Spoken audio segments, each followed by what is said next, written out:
성도 여러분들 안녕하십니까? 3월 29일 월요일입니다. 함께 하신 여러분들을 환영합니다. 저는 퀸즈교회를 섬기는 김희상입니다. 이제 기도하시고 시작하겠습니다. 하늘에 계신 아버지 하나님, 오늘도 저에게 이 하루를 허락하여 주시고 주님의 주신 생명과 또 우리를 향한 그 구원의 놀라운 체험들을 할 수 있도록 인도해 주셔서 감사드립니다.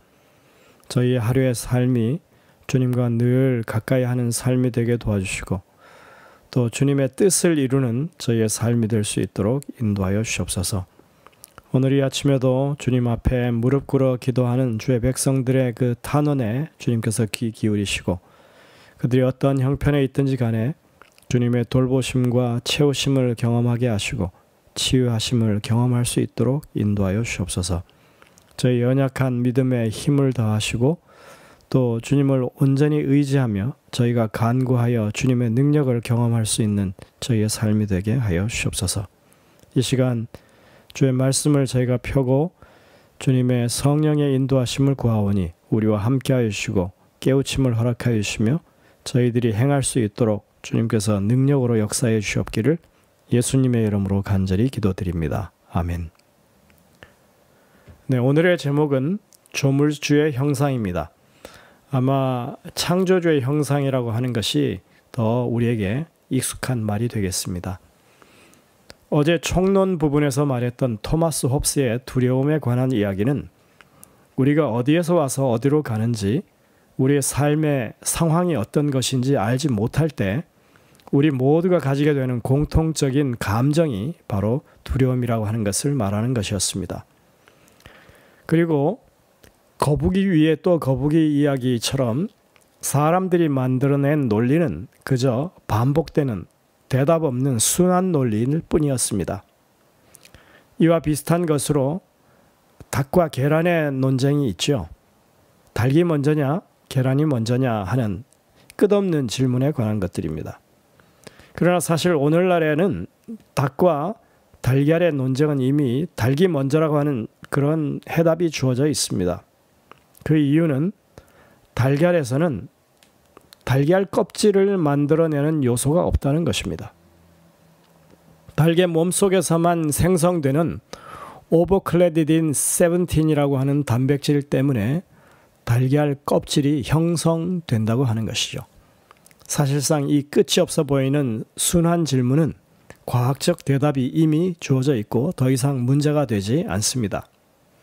마찬가지로 인간의 기원에 대한 끝없는 질문 또한 하나님의 선언에 대한 믿음으로 우리가 종결시킬 수 있는 문제라고 할 수 있습니다. 오늘의 주제는 하나님의 창조와 사람의 창조에 관한 내용입니다. 하나님이 천지를 창조하실 때 사람을 하나님의 형상을 따라 창조하셨다고 하는 것입니다. 진화론이 결코 해결하지 못하는 것이 있는데 그것은 적자생존, 약육강식보다는 사람에게 있어서는 사랑과 양보, 관용 같은 것이 더 가치 있는 도덕체계라고 하는 사실입니다. 남보다 강해야 살 수 있고 남을 꺾어야 살 수 있다는 이론보다 사람이 사람다워야 하는 것은 사람을 더 포용하고 사랑하게 될 때 이 땅에 진정한 평화와 안정이 온다고 하는 이 사실을 사람들이 예적부터 깨우치고 있다고 하는 것입니다. 이것을 진화론은 설명하지 못합니다. 오늘 본문 성경절은 사람이 하나님의 형상을 따라 창조되었음을 말해줍니다. 창세기 1장 27절입니다. 하나님이 자기 형상 곧 하나님의 형상대로 사람을 창조하시되 남자와 여자를 창조하시고. 성경은 모든 피조물들 가운데 오직 사람만 하나님의 형상을 따라 창조되었다고 말하고 있습니다. 하나님이 자기의 형상을 따라 남자와 여자를 창조하셨다는 것입니다. 이 개념은 사람이 만물의 영장으로서 어떤 생각을 가지고 살아야 할 것인지를 우리로 생각하게 해줍니다. 그런 것을 염두에 두고 다음 몇 가지 질문에 여러분들이 한번 대답을 해보시기 바랍니다. 첫째, 하나님이 자기 형상대로 우리를 창조하셨다고 하는 말은 무슨 뜻일까요? 우리는 어떤 면에서 하나님의 형상을 지니고 있다는 것입니까? 여기에서 형상이라고 하는 히브리어는 외적인 모양뿐만 아니라 내적인 모양새도 포함하는 단어입니다. 그러나 하나님은 영이시기 때문에 우리가 그분의 외적인 형상을 닮았다고 하는 말은 좀 문제가 있습니다. 하지만 마음, 사람의 생각은 얼마든지 하나님과 연결 지을 수 있습니다. 선과 악을 분별하고 의와 불의를 구별하는 이런 것은 진화론에서는 결코 설명하지 못하는 부분입니다. 그들은 대부분 그런 것들을 자연 발생적인 것이라고 설명하려 하지만 그렇게 설명하는 것은 너무 설득력이 없습니다. 우리는 성경에 계시된 말씀들을 통해서 하나님의 사랑과 그분의 사랑의 의지에 대한 분명한 것을 배우게 됩니다. 두 번째 질문은 이렇습니다. 창조 기사를 살펴볼 때 인간 외에 하나님의 형상을 따라 창조된 존재가 없다는 것입니다. 만약 그렇다면 무엇이 우리가 다른 창조물들과 상대적으로 독특한 지위를 가지고 있음을 말해주느냐 하는 것입니다. 이러한 대조로부터 우리는 무엇을 배울 수 있겠는가 하는 것입니다. 이 질문은 사람과 다른 동물들의 차이가 무엇인가를 묻는 것입니다. 아마 그것은 뛰어난 지능과 신앙이라고 할 수 있겠습니다. 지구 역사상 문명을 발달시켜온 것은 인류밖에 없습니다. 집을 짓고 기계를 만들고 대규모 도시를 건설하고 모든 분야에서 문화, 예술, 사회활동 이런 것들을 하는 것은 오직 인류밖에 없습니다. 아울러 신을 찾고 경배하는 것도 인류의 전유물입니다. 오직 사람만 신을 신앙합니다. 이것은 인간이 가지고 있는 아주 독특한 모습입니다. 따라서 사람에게 영혼을 사모하는 마음을 주셨다고 했던 솔로몬의 그 지혜로운 말은 하나님께서 깨우쳐 주신 것이라고 할 만합니다. 인류의 기술은 점점 발전해서 이제는 지구의 대기권을 벗어나 다른 행성에도 발을 디디려 하고 있습니다. 그러나 인류가 제대로 인지하지 못하고 있는 것이 있는데 그것은 바로 하나님의 뜻이 무엇인지 그들의 신앙의 영역에서 그들이 탐구하고 깨우쳐야 할 부분을 제대로 알아야 한다고 하는 것입니다. 우리가 하나님의 형상대로 지음을 받았다면 우리는 우리를 지으신 하나님의 뜻을 깨우쳐야만 하는 것입니다. 인류의 미래가 어떨 것인지 하나님의 의도하시는 바가 무엇인지를 바르게 안다면 인류는 더 현명하게 미래를 설계하게 될 것입니다.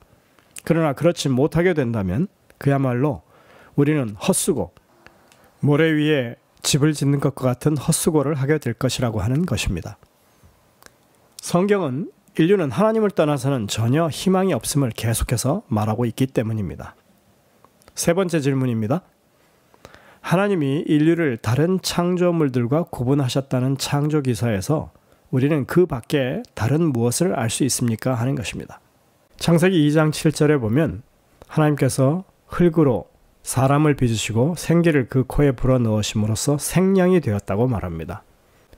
창세기 2장 18절부터 25절을 보면 하나님께서 사람들을 중심으로 가정제도를 만드신 것을 볼 수 있습니다. 우리는 창조의 기록 가운데서 하나님께서 인간을 흙에서부터 빚어 만드시고 생명을 주셔서 우리가 살아있는 영혼으로 살게 된 것을 가르치고 있고 그런 객체들로서 가정을 이루고 사랑의 울타리 안에서 살게 하셨다고 하는 사실을 배우게 됩니다. 인류 역사를 통틀어서 사람이 추구하는 것이 삶의 행복이라고 생각한다면 우리는 이러한 일에 있어서 하나님의 창조의 목적과 가정을 이루시게 하신 목적을 살펴보는 것이 그 해답을 찾는 일이라고 할 수 있을 것입니다. 사람은 흙에서 비롯된 존재입니다.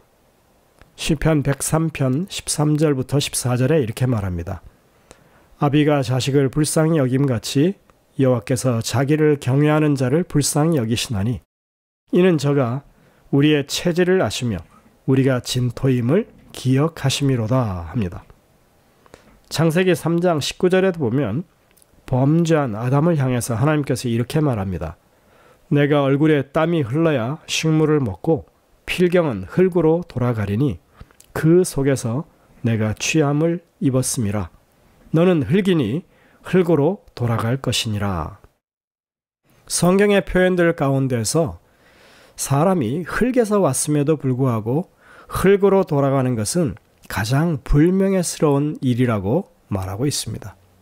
그것은 살아있는 사람이 죽는 것을 의미하는 것이고 한번 고귀한 생명을 받은 그런 사람이 그것을 잃어버린다는 것이 얼마나 큰 손실인지를 우리에게 생각하게 하는 말씀드립니다.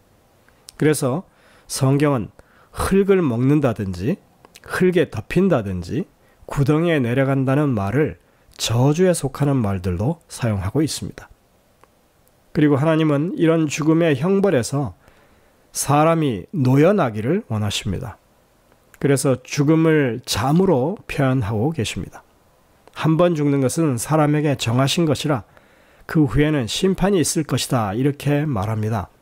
비록 죄로 말미암아 한 번 죽음을 경험한다 해도 하나님은 당신의 사랑하는 사람들을 다시 부활시켜서 영생을 주기를 원하십니다. 이러한 하나님의 구원 섭리에 대해서 우리가 이해하는 것이 바로 성경을 통해서 우리가 배우는 구속의 이야기인 것입니다. 우리가 하나님의 형상, 즉 뛰어난 사고력과 영적인 이해력, 믿음을 가진 존재들이라면 우리는 하나님의 계시된 말씀들 가운데서 이러한 분명한 이치를 깨닫는 것이 우리의 본분이라고 하겠습니다. 비록 우리가 인간의 언어로 기록되어진 성경을 통해서 하나님에 대해서 이야기할 수밖에 없지만 그분은 영적인 존재이시고 거룩한 속성을 지니신 분이심을 잊어서는 안 될 것입니다. 기록된 말씀을 통해서 현존하시는 영이신 하나님을 우리는 바라볼 수 있다는 사실입니다. 우리의 육체와 정신과 영의 본성이 부분적으로 거룩하신 창조주를 반영하고 있다고 할 수는 있지만 그분에 대한 많은 것들이 여전히 우리에게는 감추어진 것이고 우리가 깨닫지 못하고 있는 부분이 있습니다. 그래서 성경은 인간의 영과 정신적인 측면들을 강조해서 그러한 것들을 찾아가도록 하는 것입니다. 우리는 이러한 측면들을 개발하고 향상시킬 필요가 있습니다. 이는 인간의 지성이 가진 독특한 특성으로서 하나님과의 풍성한 관계를 가능하게 만들어줍니다.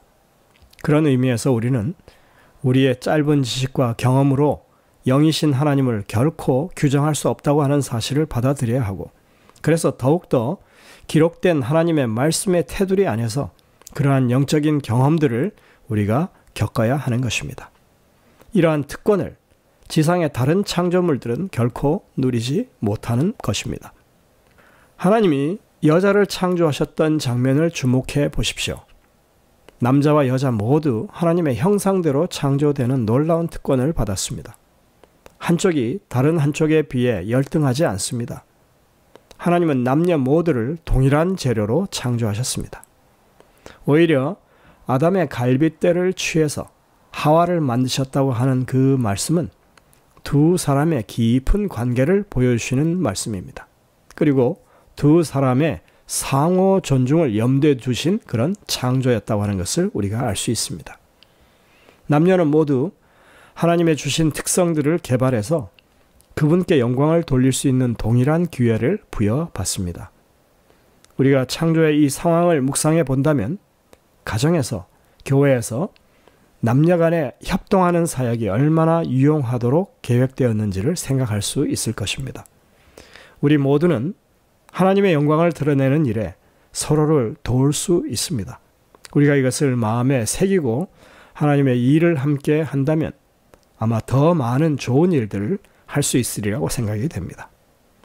오늘 영감의 교훈을 잠시 보시겠습니다. 태초에 하나님께서는 인간을 당신의 형상대로 창조하시고 그들에게 고상한 특성을 부여하셨습니다. 그러나 죄는 인간에게서 하나님의 형상을 훼손시키고 거의 말살시켰습니다. 인류를 위한 구원의 계획이 세워지고 유예의 생명이 허락된 것은 이것을 회복하기 위함이었습니다. 다른 모든 것의 기초가 되는 인간의 목적은 인간이 처음 창조받을 때 그때의 완전함으로 돌아가는 것입니다. 보주와 선지자 595쪽에 있는 말입니다. 따라서 우리가 하나님의 말씀을 통하여 우리의 원래 창조된 목적과 그 상황을 우리가 이해하는 것이 어떻게 보면 우리가 어떻게 신앙을 해야 하고 어느 방향으로 가야 할 것인지를 잘 이해할 수 있는 그런 근거가 된다고 하는 것입니다. 우리가 이번에 이 과정을 통해서 하나님께서 우리를 향하여 가지고 계신 계획이 무엇인지, 또 왜 이렇게 우리와 언약을 맺으시고 그 일을 수행하고 계시는지를 깊이 이해함으로 하나님의 뜻에 완전히 부합되는 저희의 신앙이 되도록 여러분들이 기회를 삼게 되시길 간절히 바랍니다. 기도하시겠습니다. 하늘에 계신 아버지 하나님, 주님께서 저희에게 분명하게 계시된 말씀을 통하여 하나님의 뜻을 우리에게 보여주신 것을 다시 한번 생각해 하시니 감사를 드립니다. 세상에 많은 사람들이 창조주 하나님을 잊어버리고 거부하고 또 그래서 그들의 정말 고유한 특성을 망각하고 살아가는 이때 저희들이 하나님의 말씀을 통하여 이러한 사실을 깨우칠 수 있다고 하는 것을 저희가 늘 감사한 마음으로 그것을 바라볼 수 있도록 도와주시고 붙잡고 주님의 뜻대로 살아갈 수 있는 저희들 되게 하여 주시옵소서. 저에게 능력을 주셔서 하나님께서 가지고 계신 그 계획을 다른 사람들에게도 알리고 깨우치는 일에 저희들이 주님의 도구로 쓰임받을 수 있도록 주님 저희와 함께 일하시고 역사하여 주시옵소서. 이 하루의 삶을 통하여서도 주님의 형상을 다시 한번 저희가 묵상하게 하시고 그것을 온전히 회복하는 길이 무엇인지 저희들이 그것을 깨우쳐 나가는 저희의 삶이 되게 인도해 주시옵기를 예수님의 이름으로 간절히 기도드립니다. 아멘. 여러분들 오늘도 이 주신 말씀들을 깊이 묵상하면서 주님의 음성을 듣게 되시길 바랍니다. 저희들은 내일 다시 뵙겠습니다.